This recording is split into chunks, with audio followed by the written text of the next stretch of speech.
감사함을 넘치게 하라. 오늘 같이 나눌 말씀의 제목입니다. 다 같이 한번 해보실까요? 시작. 감사함을 넘치게 하라. 오늘 본문, 성경 봉독한 본문 골로새서 2장 6절과 7절을 간략하게 요약한다면 어떻게 될까요? 그리스도 예수를 주로 받았으니 감사함을 넘치게 하라. 이렇게 아마 요약할 수 있을 것입니다. 말씀의 요지는 예수를 주와 그리스도로 믿는 사람들은 감사가 넘치는 삶을 살아야 한다는 것입니다. 그것은 감사야말로 우리 그리스도인의 삶의 특징이 되어야 한다는 것을 의미합니다.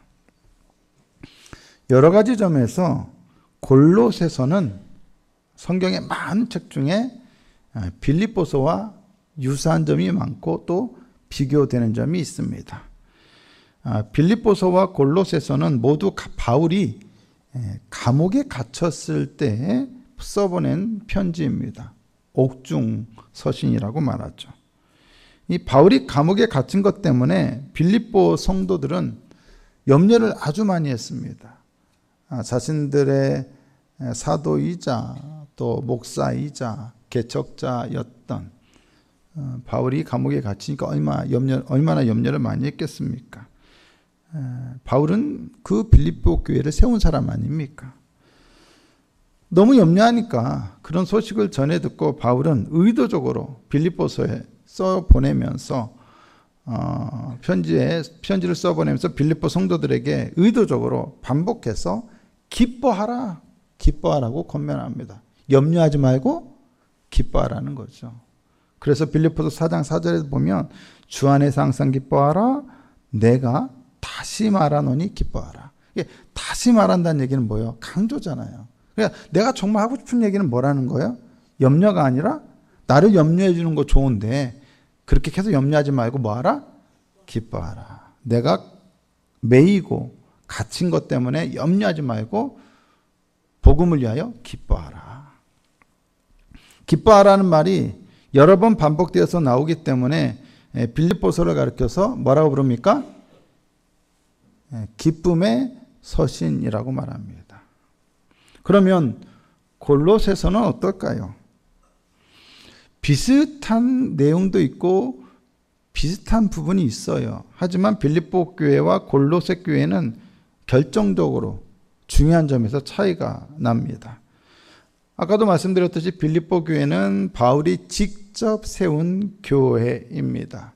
우리가 잘 알듯이 사도행전을 보면 드로아에서 마게도냐로 건너가서 마게도냐 넘어가서 첫 성이 어디였어요? 빌립보 교회였죠. 거기서 귀신 들렸던 한 여종에게서 귀신을 쫓아냈다가 큰 곤욕을 치루었습니다. 또 루디아라는 집사를 만나서 결국 교회가 세워지게 되었습니다. 그런데 빌립보 교회는 그렇게 해서 바울이 직접 세운 교회인데 골로새 교회는 그렇지가 않습니다. 바울은 실제적으로 골로새를 한 번도 방문한 적이 없었습니다. 빌립보서는 자기가 잘 아는 사람들에게 써보낸 편지입니다. 반면에 골로새서는 바울이 한 번도 보지 못한 사람들 때문에 잘 알지 못하는 사람들에게 써서 보낸 편지입니다. 골로새서 2장 1절을 보면 그것을 확인할 수가 있습니다. 내가 너희는 골로새 교회 성도들이죠. 너희와 라우디게아는 어디에 나와요? 요한계시록의 7교회 중에 하나가 라우디게아. 마지막 7번째 교회가 라우디게아죠. 라우디게아에 있는 자들과 무릇 내 육신의 얼굴을 보지 못한 자들을 위하여 얼마나 힘쓰는지를 너희가 알기를 원한다. 골로새 교회도 라우디게아 사람들도 바울의 육신의 얼굴을 보지 못한 사람들입니다. 자기를 잘 알고 또 자기가 옥에 갇힌 것을 염려하는 빌립보 성도들에게는 염려하지 말고 기뻐하라고 말했다면 자기가 잘 알지 못하는 골로새 성도들을 향해서는 바울이 무슨 말을 자주 했을까요? 네, 감사라는 말을 자주 했습니다. 그래서 골로새서에는 감사가 자주 반복이 됩니다. 그렇다면 빌립보서가 기쁨의 서신이라고 한다면 골로새서는 무슨 서신이라 할 수 있습니까? 감사의 서신이라고 누가 말합니까? 그 유명한 여러분의 설교자 황 목사가 얘기하지 않습니까? 아무도 얘기 안 하는데 저 혼자 얘기하는 거예요. 예, 제가 봤을 때는 그렇다는 거죠. 보시면 골로새서 1장 12절을 보십시오. 우리로 하여금 빛 가운데서 성도의 기업의 부분을 어깨에 합당하게 하신 아버지께 감사하게 하시기를 원하노라. 또 골로새서 3장 15절 보시면 그리스도의 평강이 너희 마음을 주장하게 하라. 너희는 평강을 위하여 한 몸으로 부르심을 받았나니 너희는 또한 감사하는 자가 되라. 골로새서 3장 17절을 보면 또 무엇을 하든지 말이나 일이나 다 주 예수의 이름으로 하고 그를 힘입어 하나님 아버지께 감사하라. 그래서 감사가 반복됩니다. 그러면 빌립보 교회는 하도 감옥에 갇힌 것 때문에 염려하는 성도들을 생각해서 염려하지 말고 기뻐하라고 강조해서 반복해서 말했다면, 그러면 골로새 교회 성도들에게는 무슨 이유로 반복해서 감사하라고 말했을까요? 그 맥락이 있겠지요. 이유가 있겠죠. 당시 골로새 교회는 생겨난 지 얼마 안 된 신생교회였습니다. 오늘날로 치자면 얼마 안 된 개척교회였다는 얘기죠. 네. 이 교회를 세운 사람은 누굽니까? 네, 바울은 아닙니다. 바울은 골로새에 한 번도 가본 적이 없다고 했죠. 이 교회를 세운 사람은 누구냐? 골로새서 1장 7절을 보시죠. 이와 같이 우리와 함께 종된 사랑하는 에바브라에게 너희가 배웠나니 그는 너희를 위한 그리스도의 신실한 일꾼이요. 골로새 교회 성도들이 복음을 전해 들었던 사람은 누구라고요? 에바브라입니다. 에바브라가 이 골로새 교회를 세웠을 것으로 추정이 됩니다. 에바브라는 에베소에서 복음을 전하던 바울을 통해서 복음을 접했던 것으로 보입니다. 에베소에서 회심한 후에 바울에게 어느 정도의 훈련을 받고 나서 골로새로 가서 복음을 전해서 그 결과 그곳에 골로새 교회가 세워진 것으로 보입니다. 골로새는 아마도 이 에바브라의 고향이었을 수도 있습니다. 단정지을 수는 없으나 그런 개연성은 있습니다. 자신이 한 번도 방문한 적이 없음에도 불구하고 바울이 골로새 교회의 사정을 잘 알 수 있었던 것은 바로 에바브라를 통해서 모두 그곳의 상황을 전해 들었기 때문입니다. 골로새 교회 성도들은 불과 얼마 전까지만 해도 어떤 사람이었어요? 예수와는 전혀 상관없는, 하나님을 전혀 알지 못하는 이교도 출신의 이방인들이었습니다. 지금은 비록 예수를 주와 그리스도로 믿고 있지만 그들 주변에는 뭐가 많아요? 여전히 수많은 이교, 다른 종교와 다른 종교의 제사들로 둘러싸여 있습니다. 여기를 가도 이방신전, 저기를 가도 이방신전. 신전만 있습니까? 곳곳 거리마다 간단한 제사를 드릴 수 있는, 혹은 제물을 올릴 수 있는 제단들도 곳곳에 있습니다.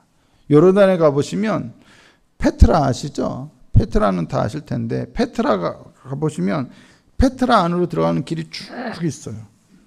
쭉 있는데 그 길 중간중간에 간단한 제단이 있어요. 돌로 이렇게 해가지고 뭔가를 올릴 수 있는. 그게 그 오가는 그 장사나 여러 가지 이유로 길을 오가는, 또 그 마을에 방문하는 사람들이 간단하게 어디 신전까지 가지도 않아도 돼요. 길거리에 가다가도 그냥 거기서 예물 드릴 수 있도록 간단하게 제물을 드릴 수 있도록 간단한 제단이 만들어져 있어요. 그게 곳곳에 있어요. 어디를 가도 이방신이에요. 제우스가 여기 신전의 주인이고, 여기는 아테네 신이고, 여기는 아데미 신이고, 막 많아요.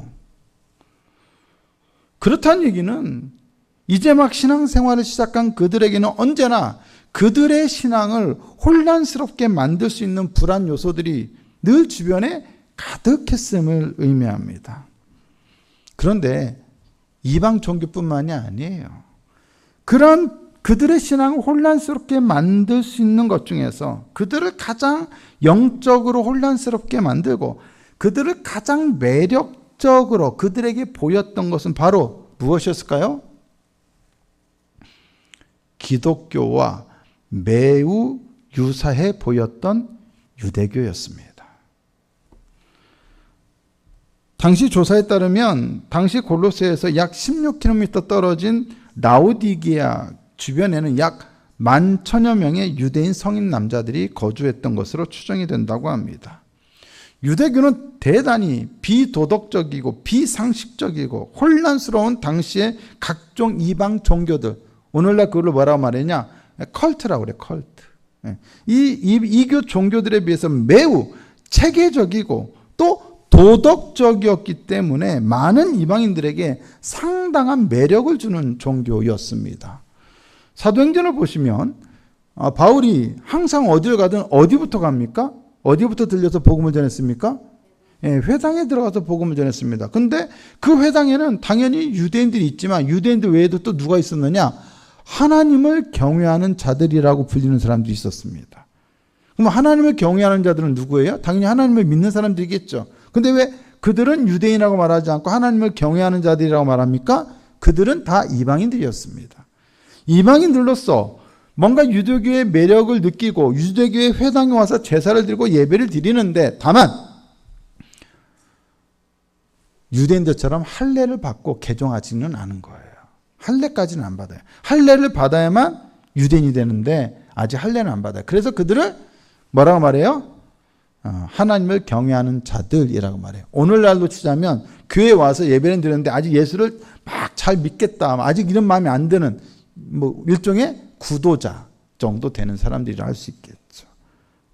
그 정도로 주변에 회당 때문에 유대교 때문에 끌리는 사람들이 늘 있었어요. 이방인들 중에도. 그렇다면 바울은 갈라디아 교회에서 볼 수 있는 것처럼 항상 무엇 때문에 문제였어요? 율법과 할례 때문에 문제였잖아요. 복음을 전해놓고 이방인들에게 예수를 믿기만 하면 된다라고 실컷 가르쳐서 예수를 믿는 사람이 되고 복음을 받아들인 사람이 됐는데 어느 날 갑자기 사람들이 찾아와가지고 무슨 소리냐고, 예수만 믿으면 안 된다고, 하나님의 백성이면 율법을 지켜야지, 율법을 지켜야 사람이 거룩해지고 거룩한 백성이 되지, 할례도 받고 율법을 지켜야 한다고. 어떻게 돼요? 교회를 막 혼란스럽게 만들어요. 그래서 바울이 갈라디아 교회에 갈라디아서를 써보내야 했던 것 아닙니까? 그러니까 지금 언제나 주변에 여러 이방 종교와 여러 이방 제사들의 유혹도 있겠지만 가장 큰 유혹 중에 하나는, 또 위험 중에 하나는 유대교였어요. 언젠가 바울은 갈라디아 교회에서 있었던 것처럼 이 골로새 교회에도 이러한 유대교의 거짓 가르침을 가지고 와서 기독교의 복음을 혼란케 하는, 골로새 교회를 혼란케 하는 사람들이 있을 수 있다는 것을 염두에 두고 그들에게 무엇을 강조합니까? 그리스도만으로 충분하다, 그리스도면 된다라는 얘기를 강조하고 싶었던 거예요. 중요한 것은 그리스도다. 우리에게 필요한 것은 율법 안에 있는 것이 아니라 그리스도 안에 있는 것이다. 그리스도 안에 다 있다. 이 얘기를 강조하고 싶은 거예요. 골로새서 2장 2절과 3절을 보세요. 이는 그들로 마음의 위안을 받고 사랑 안에서 연합하여 확실한 이해의 모든 풍성함과 하나님의 비밀인 그리스도를 깨닫게 하려 함이니. 그리스도를 알면 되는 거예요. 그 안에는, 그리스도 안에는 지혜와 지식의 모든 보화가 감추어져 있다. 원래 유대인들은 하나님의 지혜와 지식의 모든 보화가 어디 있다라고 강조했어요? 율법 안에 있다고 했어요. 근데 바울은 지금 그게 아니다. 율법 안이 아니라 어디에? 그리스도 안에 있다. 바울은 신생교회인 골로새 교회 성도들을 누구도 교묘한 말로 속일 수 없도록 그들의 신앙을 미리미리 견고하게 해주고 싶었던 겁니다. 골로새서 2장 4절과 5절을 보실까요? 다 한번 읽겠습니다. 시작. 내가 이것을 말하면 아무도 교묘한 말로 너희를 속이지 못하게 하려 함이니 이는 내가 육신으로는 떠나 있으나 심령으로는 너희와 함께 있어 너희가 질서 있게 행함과 그리스도를 믿는 너희 믿음이 굳건한 것을 기쁘게 봄이라. 아무도 교묘한 말로, 그게 유도교가 되었던 다른 것이 되었던, 속이지 못하게 하고, 그래서 그들의 믿음이 어떻게 굳건하게 되는 것을 원했어요. 그래서 골로새서를 통하여 그리스도가 누구인지, 하나님이 그리스도를 통하여 어떤 어떤 일을 너희들을 위하여 행하셨는지를 알려주고 싶었던 거죠. 강조하고 싶었던 거죠. 그래서 그들이 더 어떻게 그리스도에 대한 믿음과 지식으로 더 성숙해지기를 원했던 거죠. 골로새서 1장 28절을 보시면 또 한번 읽겠습니다. 시작. 우리가 그를 전파하여 각 사람을 권하고 모든 지혜로 각 사람을 가르치면 각 사람을 그리스도 안에서 완전한 자로 세우려 함이니. 완전하다는 얘기는 뭐 퍼펙트하다 이런 게 아니라 성숙한 그리스도인. 믿음을 확고하게 갖는 사람, 믿음이 흔들리지 않는 사람, 굳건한 사람을 의도하게 했죠. 그러니까 골로새서의 목적은 이들을 완전한 자로 세우는 거예요. 그리스도에 대한 신앙을 굳건하게 갖게 되는 자로 세우고 싶은 거예요. 어떤 유혹이나 교묘한 말에 속아 넘어가지 않고 오직 그리스도면 충분하다. 그리스도 안에서 하나님께서 행하신 일이면 충분하다. 이거를 제대로 아는 것, 이게 중요하다는 거예요. 그것은 달리 말하면 하나님께서 골로새 교회 당신들을 위해 당신들에게 필요한 일들을 이미 그리스도 안에서 다 행하셨다는 것을 정확히 알고 믿어야 한다는 거예요. 정리하자면 골로새 교회 성도들은 자신들이 무엇보다 확실하게 그리스도에게 속해 있다는 것과 하나님께서 그리스도를 통해서 골로새 교인들의 삶 속에서 어떻게 일하셨으며 그들을 위해서 얼마나 놀랍고 풍성한 일들을 행하셨는지와 이제 그리스도 안에 속한 그들이 그리스도 안에 속한 그들을 위해 예비된 풍성한 지혜와 지식의 보화를 이제 누리기만 하면 된다는 것을 알아야 했다는 것이죠. 그리고 중요한 건 이거예요. 그렇게 해서 그들이 그리스도를 정확하게 알고 그리스도 안에서 하나님께서 그들을 위하여 행하신 일을 정확하게 이해했다면, 알았다면, 그렇다면 그들이 마땅히 보여야 할 반응은 무엇입니까? 무엇입니까? 감사죠. 그리스도를 정확하게 알았다면 마땅히 모든 그리스도인들은 그것에 대하여 감사하는 게 정상이죠. 그래서 그리스도를 알리고 그리스도는 이런 분이다. 하나님은 이런 일을 행하셨다. 아느냐? 그렇다면 어떻게 하라? 감사하라. 그래서 감사란 말이 골로새에는 여러 번 반복되고 있다라는 것을 저는 주장하는 바입니다. 그렇다면 골로새 교회 성도들이 바울이 말한 것처럼 그리스도를 잘 알고 지금 그리스도 때문에 예수를 그리스도로 믿고 주로 믿는 것 때문에 그들이 감사하고 있다면 그것은 결국 무엇을 말해주는 겁니까? 그것은 바로 하나님께서 그리스도를 통해서 행하신 일들을 통해 그들이 지금 새로운 삶을 살고 있다는 표지가 된다는 거예요. 또한 하나님의 풍성한 은혜를 힘입어 그들이 믿음 안에서 믿음을 가지고 살고 있다는 분명한 표지가 된다는 거예요. 뭐가요? 감사가요. 감사가. 때문에 감사는 그리스도인 됨의 진정한 표지라 할 수 있습니다. 진정한 그리스도인이라면 언제나 감사하지 않을 수 없으며 감사야말로 자기 삶에서 가장 중요한 특징이 되게 해야 한다는 것입니다. 우리 그리스도인들은 다른 사람들에게 항상 이런 말을 들어야 돼요. 무슨 말이냐? 아니, 뭐가 그렇게 감사하세요? 당신은? 뭐 그렇게 감사할 게 뭐가 그렇게 많으세요? 왜 이렇게 맨날 감사하다고 하세요? 이런 말을 누가 들어야 돼요? 그리스도인인 우리들이 들어야 한다고요. 여러분의 입에서 항상 무슨 말이 나와야 한다고요? 감사하다는 말이 나와야 돼요. 그게 그리스도인 됨의 표지예요. 왜요? 그리스도 때문에 우리가 어떤 일을 지금 누리게 되었는지, 어떤 복을 누리게 되었는지를 안다면, 믿는다면, 그것이 확실하다면 당연히 우리 입에서는 감사가 나오지 않을 수가 없기 때문이에요.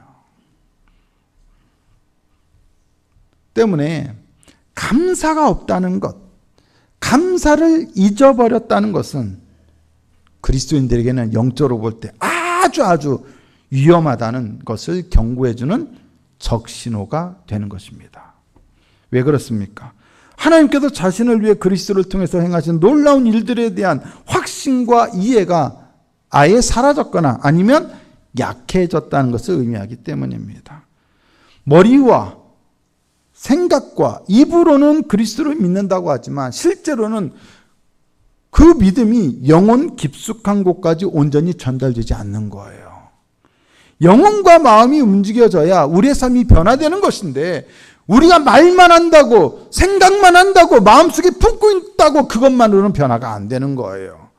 바로 그런 이유 때문에 그리스도를 믿는다고 하는 말만 하고 생각만 하는 사람들이 있기 때문에 교회 안에 냉담한 그리스도인, 뜨겁지도 차갑지도 않은 그리스도인, 방관자 같은 그리스도인, 구경꾼 같은 그리스도인이 많은 것입니다. 감사가 없는 사람은 늘 뭐가 많습니까? 네, 불평과 불만이 많습니다. 여러분, 감사가 없으면 감사가 없는 그 자리는 공백으로 남아있지 않아요. 영적으로 볼 때 영적인 것은 절대로 공백 상태, 진공 상태를 허락하지 않습니다. 하나님이 있어야 할 자리에 하나님이 안 계시면 반드시 그 자리에 뭐가 가득 채워지게 돼요? 우상이 채워지게 되는 거예요. 사랑이 있어야 할 것에 사랑이 없으면 반드시 뭐가 채워져요? 미움이 채워져요. 감사가 있어야 할 것에 감사가 없으면 반드시 그 자리는 감사 대신에 불평과 원망이 채워지게 됩니다. 감사가 없는 사람은 그래서 늘 뭐예요? 불만인 거예요. 좋게 보지 않고 부정적으로 봅니다. 이 시점에서 물 한 잔. 먹어준 이유는 물 한 잔을 먹고 컵을 봤어요. 물이 좀 작아졌죠? 줄어들었죠? 그럼 어떻게 말해야 돼요? 이것밖에 안 남았네? 이게 나았습니까? 아니면 먹었는데 아직도 이만큼 남았네? 네. 그렇죠. 아직도 그대로는 아니고요. 그건 거짓말이고요. 뭐 제가 무슨 예수님도 아니고 여러분, 감사하는 사람은 이거를 좋게 봅니다. 근데 감사가 없는 사람은 좋게 볼 수 있는 것도 뭘로 봅니까? 부정적으로 봅니다. 감사가 없는 사람은 하나님을 보지 않고 누구를 보는 사람입니까? 사람을 보는 사람입니다. 감사가 없는 사람은 희망을 보지 않고 문제를 봅니다. 감사가 없는 사람은 치유와 회복을 기대하지 않고 그것을 보지 않고 상처만 봅니다. 감사가 없는 사람은 그렇기 때문에 사실상 영적으로 보면 어린 아기와 똑같습니다. 어린 아기와 똑같아요. 어린애와 똑같아요. 감사가 없으면. 우리 아들이 웬만해서는 저랑 안 부딪히는데 대학 가기 전에 고등학교 과정 마무리하기 직전에 공부 때문에 가끔 갈등이 있었습니다. 모든 부모가 다른 여러 가지 이유로 자녀와 갈등을 겪지만 공부 때문에 갈등을 겪는 그런 경우가 좀 가장 많지요. 무슨 소리입니까, 목사님? 우리 아이는 안 그런데요. 네, 그런 분들은 행복한 거고요. 근데 대부분은 그렇다는 거예요. 솔직히 제가 공부를 강요하는 사람이겠어요? 아니겠어요? 네, 안 해요. 강요 별로 안 해요. 우리 딸 성적을 공개할 수는 없으나 그 정도 나온 것만 해도 우리는 박수예요. 여러분, 다른 거 필요 없고 공부를 잘해라, 점수를 잘 내라가 아니라 맡겨진 걸 잘 마무리해라. 왜냐? 아니, 대학은 합격해놨어요. 장학금까지 받아놨어요. 근데 뭐가 문제냐? 학기를 마무리해야 졸업장이 나와야 대학을 들어갈 수 있거든요. 근데 학교까지 다 합격해놓고는 여전히 진도가 아직 안 나간 거예요. 요르단에서 한국 올 때 우리 아이를 고등학교 과정을 보내야 하는데 받아주는 데가 없어요. 왜? 중학교를 한국에서 안 나오면 고등학교를 못 들어가요. 편입이 안 돼요. 참 그게 문제더라고요. 입학이 안 돼, 입학이. 편입을 하려면 기다려야 하고 TO가 나와야 돼요. 그래서 어쩔 수 없이 부득이하게 그냥 홈스쿨링을 시켰어요. 자기도 혼자 하니까 힘들죠. 학교 선생님도 없고 친구들도 없고 힘들죠. 알죠. 하지만 힘들어도 어차피 해야 할 일이니까 해라. 그러면은 그때마다 뭐라는 줄 아세요? 아빠는 내가 요르단 가서 공부하는데 얼마나 힘들었는지 아냐고. 실컷 가가지고 영어 막 적응해가지고 공부 막 하고 재밌게 하려고 하니까 한국에 가가지고 이게 뭐냐고. 나 얼마나 힘든지 아냐고. 아빠는 내 마음을 아냐고. 아빠는 내 마음을 모른대요. 내가 뭐라고 했는데 진도나 나가라고. 진도만 잘 맞추라고. 아니 그거면 되잖아요. 내가 뭘 했어요. 자기를 위해서 뒷바라지하는 부모 생각 안 하고 이놈의 시키는, 그죠? 이놈의 시키라 죄송합니다. 그렇잖아요. 우리 아들이 절대로 이서기를 못 보게 해주세요, 여러분. 차단시켜 주세요. 지 어려운 것만 생각해요. 지 힘든 것만 생각해요. 그런데 여러분, 그렇게 공부해도 어쨌든 억지로 어쨌든 잘 맞춰서 감사하게도 하나님 은혜 가운데 대학에 갔어요. 대학 갔는데 얼마 전에 지 엄마랑 통화를 했나 봐요. 엄마한테 그랬대요. 자기 선생님 중에, 교수님 중에 완전 미국 사람이 있대요. 뭐 거기는 그런 사람이 많죠. 미국 학교니까. 근데 이 선생님 수업을 듣는데 자기가 그 선생님 수업 시간에 말을 80% 정도밖에 못 알아듣는데요. 왜 그러냐? 완전 미국 사람이다 보니까 이렇게 미국식으로 표현하는 게 있어요. 그곳에 가서 살지 않으면 알지 못하는 그런 말들이 있어요. 요즘 우리 어르신들도 MZ 세대들이 쓰는 말 알아요? 모르시잖아요. 갑분싸 아십니까? 쌉가능 뭐 이런 말 아십니까? 모르잖아요. 그런 말을 쓰면 당연히 못 알아듣겠죠. 그곳에 사는 사람이 아니니까. 그래서 자기가 전체 말의 한 80%를 알아듣는다는 거야. 그런데 자기는 그런데 자기 친구들은, 많은 친구들은 그 중에 50%밖에 못 알아들을 거래요. 네, 알아들을 수 없어요. 영어도 안 되는 데다가 막 표현이 그러면 더 힘든 거예요. 자기는 미국 학교를 다녔잖아요. 선교사 학교를 다녔잖아요. 미국 사람들하고 늘 대화하고 수업을 했잖아요. 친구들도 많고요.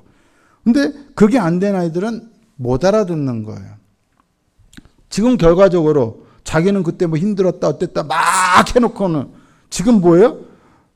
지금은 감사할 일이죠. 축복이죠. 그렇지 않습니까? 넓게 보고 멀리 보면 그게 힘든 것만이 아니라, 물론 힘든 건 분명해요. 하지만 그것은 잘하면 정말로 감사와 축복의 조건이라는 거예요. 그런데 어린아이니까 멀리 못 봐요. 많은 걸 보지 못해요. 심사숙고하지 못해요. 당장 뭐만 봐요? 내 눈앞에 있는 고통만 봐요. 아픔만 봐요. 감사가 없어요. 자기 힘든 것만 알아요. 어린애가 그러듯이 감사가 없는 사람은 그렇다는 거예요. 하나님께서 행하신 일을 보지 않고 내 아픔만 봐요. 내 고통만 봐요. 내 문제만 봐요. 깊게 생각하지 않습니다. 멀리 보지 않습니다. 그러니 감사가 없고 대신 뭐가 많아요? 불평과 원망이 많습니다. 하지만 하나님께서 행하신 일에 대한 분명한 믿음을 가진 사람들은 결코 감사를 잊을 수가 없어요. 감사 없는 삶을 살 수가 없어요. 생각해보면 모든 것이 다 어때요? 감사거든요. 지금 돌아보면 저 같은 경우는 요르단 갔다 온 게 애들한테도 그렇고 저에게도 뭐예요? 유익이고 감사해요. 그런 경험을 누가 할 수 있습니까? 성기를 경험해봤고 성교지를 경험해봤고 많은 것들을 한국에 있었다면 경험해보지 못했던 것들을 경험해볼 수 있었잖아요. 고생도 있었고 어려움도 있었지만 돌이켜보면 어때요? 감사하잖아요. 여러분 설교 시간에 요르단에 있었던 일을 제가 가끔 하잖아요. 제가 경험하지 않았다면 할 수 없는 일이죠. 생생한 성경의 이야기를 얘기해 줄 수 있는 거는 제가 경험해 봤기 때문이잖아요. 그렇게 얘기해 줄 수 있는 사람이 우리나라에 뭐 많이 있긴 하겠지만 얼마나 많겠어요. 중요한 것은 우리가 감사로 볼 때 많은 것들이 달라진다는 거예요. 문제만 보지 않고 하나님께서 그것을 통해서 이루신 일들을 보는 거죠. 그리스도 안에서 우리를 위해 행하신 일들을 보는 거죠. 그게 중요하다는 거예요. 골로새서 2장 6절 보시면 그러므로 너희가 그리스도 예수를 주로 받았으니 그 안에서 행하되. 우리는 예수를 주와 그리스도로 받은 사람입니다. 믿는 사람입니다. 그리스도에 관한 이 기독교의 진리와 믿음을 받아들인 사람입니다. 때문에 우리는 그 안에서 행해야 합니다. 그 안에서 합당한 삶을 살아가야 돼요. 그럼 그 안에서 합당하게 살아가는 삶이란 뭐겠습니까? 골로새서 2장 7절을 보니까 다 함께 읽겠습니다. 시작. 그 안에 뿌리를 박으며 세움을 받아 교훈을 받은 대로 믿음에 굳게 서서 감사함을 넘치게 하라. 그 안에서 행해야 한다는 것은 결국 무엇을 의미합니까? 감사함을 넘치게 하는 거죠. 감사가 풍성하게 하는 것, 감사가 가득하게 하는 것, 이것이 바로 추수감사절을 맞아 우리가 무엇보다 하나님께 드려야 할 것입니다. 과일을 풍성하게 하는 것, 곡식을 풍성하게 드리는 것, 헌금을 풍성하게 드리는 것, 물론 그것도 좋습니다. 하지만 그보다 더 중요한 것은 감사함을 넘치게 하는 것입니다. 우리가 감사를 하나님께 풍성하게 드리는 것입니다. 시편 50편 23절에 뭐라고 되어 있습니까? 감사로 제사를 드리는 자가 나를 영화롭게 한다. 그냥 제사만 드려서는 안 되죠. 제사를 드려야지만 무엇으로? 감사로. 감사함이 넘치는 삶이 되어야 합니다. 그런데 그러려면 그냥 되지 않습니다. 감사가 넘치려면 그럴 만한 조건을 갖추어야 합니다. 먼저는 그 안에, 즉 그리스도 안에 뿌리를 박아야 합니다. 뿌리를 박아야 돼요. 여러분, 뿌리 하면 뭐가 연상되세요? 뿌리. 네? 뿌리. 뿌리는 뭐가 가지고 있어요? 식물이 갖고 있잖아요. 식물. 식물이나 나무가 갖고 있잖아요. 여러분, 뿌리를 박아요. 그러면 어떻게 돼요? 박으면 그 뿌리를 통하여 양분과 물을 공급받죠. 그리고 그것으로 어떻게 돼요? 성장하고 열매를 맺죠. 여러분들이 잘 아는 시편 1편에 나와 있는 시냇가에 심은 나무를 생각하시면 돼요. 시냇가에 심은 나무는 어때요? 시절을 쫓아 과실을 맺고 그 잎사귀가 마르지 않아요. 항상 열매가 풍성해요. 왜요? 뿌리를 깊게 내리고 박았으니 거기서 항상 물이 바로 옆에 있잖아요. 필요한 것들을 공급받으니까요. 마찬가지예요. 우리가 그리스도에게 뿌리를 박으면 그리스도로부터 우리가 영양분을 공급받고 은혜를 공급받고 그로 인해서 우리가 영적으로 살게 되고 또한 성장할 수 있게 되겠죠. 감사하지 않으면서 나는 신앙에 흔들림이 없어요. 내 신앙에는 아무 문제 없어요. 라고 말하는 사람들 있을 수 있어요. 그 말은 사실일 수도 있죠. 감사하지 않아도 우리가 그리스도를 믿고 구원받는 데는 아무런 문제가 없을 수 있으니까. 그죠? 하지만 그 신앙생활은 결코 행복하지 않을 거예요. 그 신앙생활은 결코 만족스럽지 않을 거예요. 은혜롭고 행복한 신앙생활을 하기 위해서는 우리 신앙이 그리스도 안에 견고하게 뿌리 박아야 합니다. 그렇지 않다면 당연히 감사할 일도 없고 있다 할지라도 감사하지 않을 겁니다. 기억해야 합니다. 감사는 우리가 그리스도 안에 얼마나 제대로 뿌리를 내리고 잘 박혀 있는지를 검증할 수 있는 가장 좋은 시금석입니다. 둘째로 그리스도인들은 모두 세움을 받아야 합니다. 자, 뿌리를 박는다는 것은 식물을 연상케 하고, 그럼 세움을 받는다는 것은 뭘 연상케 합니까? 네, 건물을 연상시키죠. 세움을 받는다는 것은 먼것 위에 세우다 혹은 어떤 기초 위에 쌓아 올리다는 거예요. 그러면 우리는 그리스도라고 하는 기초 위에 건물을 세워 올리는 사람이 되어야 돼요. 그런데 여기서 세움을 받다라고 할 때 이것은 현재형으로 되어 있어요. 현재형으로 되어 있어요. 계속 세움을 받는다는 거예요. 즉 그리스도 안에서 우리가 계속 어떻게 된다? 세워져 가야 한다는 거예요. 멈추는 게 아니라 계속적으로 세워져 가야 한다. 그 얘기는 계속적으로 성장해 가야 한다는 거예요. 이것은 영적인 성장, 영적으로 성장하는 삶을 가리킵니다. 그리고 영적으로 성장하고 있다는 것을 보여주는 가장 확실한 증거 중에 하나가 뭐라고요? 감사함을 넘치는 것이라는 거죠. 반대로 감사함이 넘치지 않는다면, 감사가 없다면 우리의 영적 성장은 중단된다는 것입니다. 우리의 영적 성장을 가로막는 가장 큰 방해물 중 하나는 바로 감사 없는 삶입니다.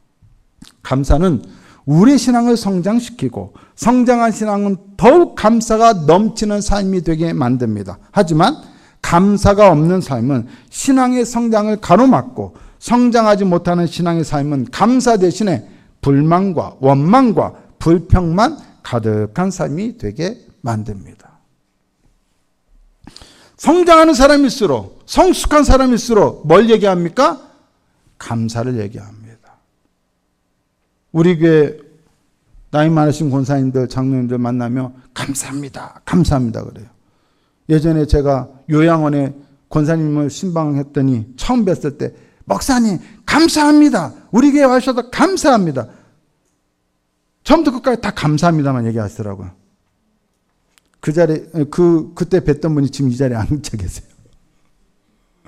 감사합니다, 감사합니다. 그런데 제가 우리 교회에서 연로하신 권사님을 뵙고 평생을 신앙생활 하셨던 이분의 성숙과 신앙의 견고함이 감사합니다라고 하는 말 속에서 묻어난다는 것을 느꼈어요. 신앙적으로 성숙하고 견고한 사람일수록 불평보다는 감사를, 원망보다는 감사를 더 많이 말하게 됩니다. 저도 목회자로서 비록 아주 조금씩이지만 성장하고 느낄 때가 가끔 있습니다. 어떤 때일까요? 목회를 하다 보면 좀 말썽을 일으키고 문제를 일으키고 불평과 원망을 말하는 성도도 있지 않습니까? 부정적인 말을 하는 사람도 있지 않습니까? 그럼 그것 때문에 신경이 쓰이고 기분이 좋아요, 안 좋아요? 안 좋을 수도 있죠. 그런데 기분이 안 좋아야 하는데 안 좋은 점도 있을 수 있는데 근데 한편으로는 제가 감사한 거예요. 왜냐? 불평이 있는데도 불만인데도 감사하게도 교회는 안 떠나고 계시잖아요. 저는 그게 너무 감사하더라고요. 말 얼마든지 해도 좋다. 다만 교회만 안 떠나면 된다. 수용하고 고치고 바꾸면 되니까. 그러면서 조금씩 성장해 가고 있구나. 그런 생각이 듭니다. 여러분, 어떤 성도들은 목사한테 찾아와가지고 어려운 얘기한다고 막 미안하다고 죄송하다고 하시는 분들이 있어요. 근데 저는 전혀 그게 죄송한 일이 아니라고 생각해요. 오히려 목사인 저를 찾아와 줘서 고맙다고 생각이 돼요. 왜요? 그게 목사가 할 일이니까요. 우리는 그리스도 안에서 우리의 감사의 이유와 감사할 일들이 차고 넘친다는 것을 믿어야 합니다. 확인해야 합니다. 추수감사절을 맞아 우리는 지난 1년 우리의 삶을 돌아봅니다. 우리의 결실들에 대해 돌아봅니다. 얼마나 감사한 일입니까? 우리가 비록 적을지라도 결실한 삶을 살았다는 것 자체가 얼마나 감사한 일입니까? 우리는 꼭 결실이 많고 넘쳐야만 감사할 수 있는 사람들이 아닙니다. 우리는 그것 때문이 아니라 바로 그리스도 때문에, 하나님께서 그리스도 안에서 우리를 행하신 일 때문에 이미 충분히 감사할 이유가 넘치는 사람들입니다. 우리는 감사의 이유가 있어서 감사하는 사람들이 아니라 그리스도 때문에 감사하는 사람들이 되어야 합니다.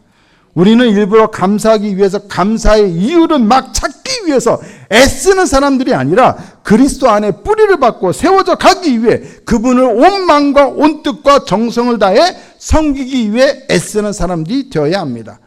그렇게 하다 보면 감사 이유를 찾으러 다닐 필요 없이 감사할 일들이 저절로 보이게 되고 저절로 생겨나게 되고 저절로 나를 찾아오게 되고 무엇보다도 저절로 자연스럽게 생기게 됩니다.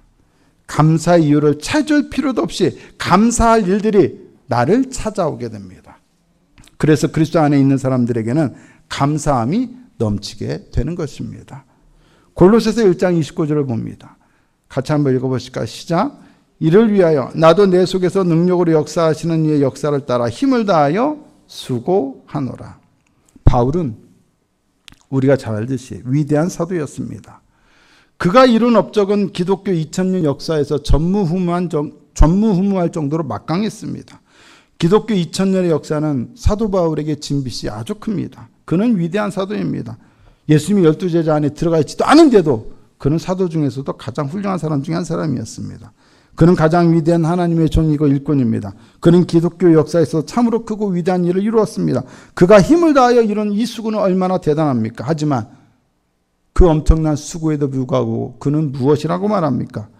내 속에서 능력으로 역사하시는 이의 역사를 따라 힘을 다하여 수고했다고 말합니다. 그러면 그가 이룬 일은 그가 힘을 다하여 이룬 것이라는 겁니까? 아니면 자기 속에서 역사하시는 역사가 이룬 것이라는 얘기입니까? 그렇죠. 결코 자기 열심과 수고에도 불구하고 이것은 자기가 이룬 것이라고 그는 말하지 않을 것입니다. 이것을 이룬 것은 내가 아니라 내 속에서 역사하시는 이, 즉 하나님께서 행하신 일이라고 고백할 것입니다. 바로 이것이 그가 신앙적으로 얼마나 성숙하고 견고한 사람인가를 분명하게 보여주는 대목입니다. 마찬가지입니다. 올 한 해 우리 모두 얼마나 많이 수고하고 얼마나 많이 있었습니까? 우리가 거둔 모든 결실은 우리의 수고와 헌신과 노력의 결실이 분명합니다. 하지만 그럼에도 불구하고 우리 속에서 능력으로 역사하시는 분이 아니었다면 우리가 과연 이 모든 것을 이룰 수 있었을까요? 우리의 건강을 지켜주시고 우리의 마음을 지켜주시고 우리의 생각을 지켜주시고 우리의 믿음을 지켜주신 분은 누구십니까?